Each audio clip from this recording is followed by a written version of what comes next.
So I'll be out till I die, and I'll grab a mic till I make it overnight.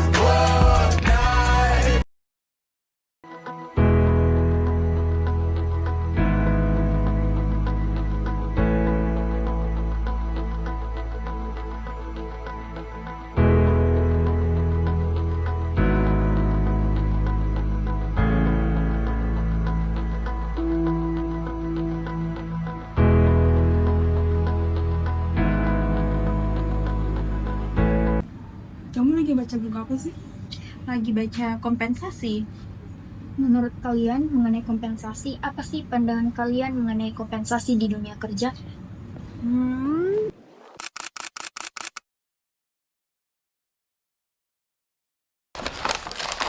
Assalamualaikum warahmatullahi wabarakatuh. Kami akan membahas kompensasi. Terkait hal itu, kami sudah melakukan survei terkait kompensasi yang dilakukan di Dinas Perpustakaan Provinsi Sulawesi Selatan. Dengan hal itu, kami dapat menyimpulkan imbalan yang diberikan perusahaan kepada karyawan, kompensasi bisa berupa uang ataupun non-tunai uang. Kompensasi yang diberikan perusahaan dapat berupa gaji, insentif, tunjangan, fasilitas, asuransi, dan uang pensiun. Informasi selanjutnya bisa diakses di web bawah sini.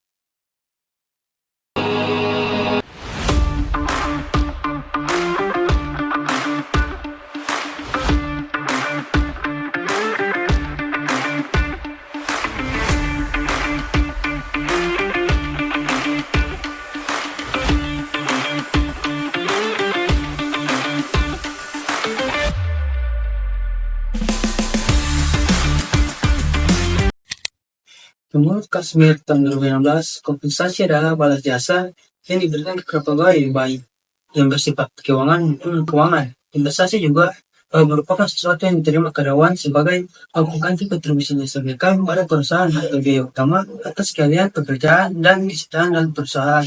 Pemberian kompensasi merupakan salah satu pelaksanaan fungsi manajemen sumber daya manusia yang berhubungan dengan semua jenis pemberian penghargaan individual sebagai pertukaran dalam melaksanakan tugas keorganisasian. Nah, pemberian kompensasi juga harus adil dan layak bagi semua karyawan. Artinya, sedapat mungkin itu kompensasi atau gaji yang diterima untuk keberlangsungan hidup karyawan dan pemberian kompensasi itu harus dilakukan berdasarkan pada dasar kecil tanggung jawab dan risiko dari masing-masing pekerjaan sehingga dapat meningkatkan kinerja karyawan. Jika kompensasi dikelola dengan baik, maka perusahaan itu akan mencapai tujuannya. Sedangkan jika tak kompensasi yang baik, karyawan akan meninggalkan perusahaan. Kompensasi kerangka konseptual yang mendasari motivasi kerja orang yang sangat ditentukan oleh kompensasi yang ditarik.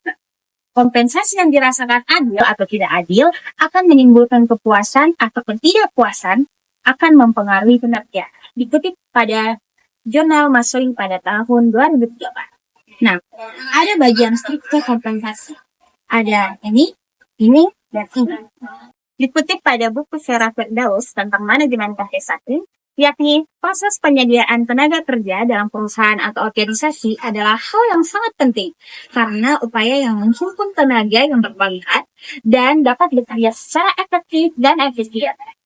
Dan menurut Tomlin sendiri pada tahun 2002 terdapat dua filosofi kompensasi yang mendasar pada satu standar, yaitu yang pertama filosofi kelayakan dan yang kedua filosofi yang berorientasi pada kinerja.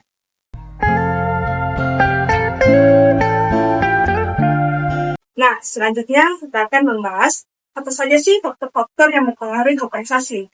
Untuk maupun negara ada 6 faktor yang mempengaruhi kompensasi. Pertama itu ada faktor pemerintah, di mana kebijakan dan peraturan pemerintah terkait standar upah minimum, tunjangan, dan regulasi lainnya yang mempengaruhi kebijakan kompensasi perusahaan.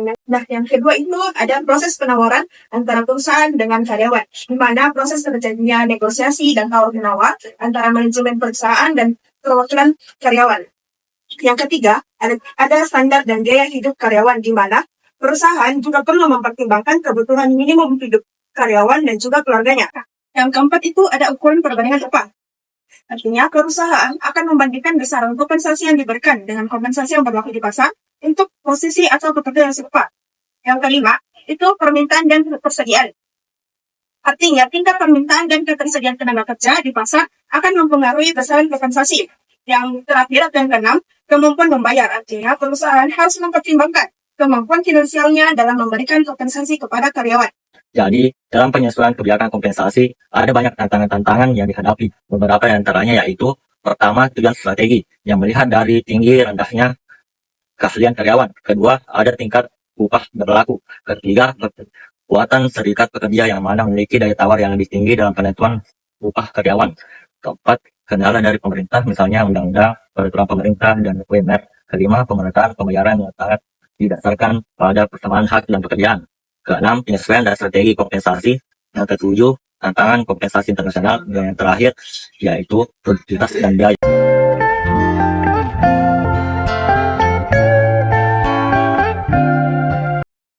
Selanjutnya, kita akan membahas mengenai kompensasi intensif terhadap penilaian kinerja.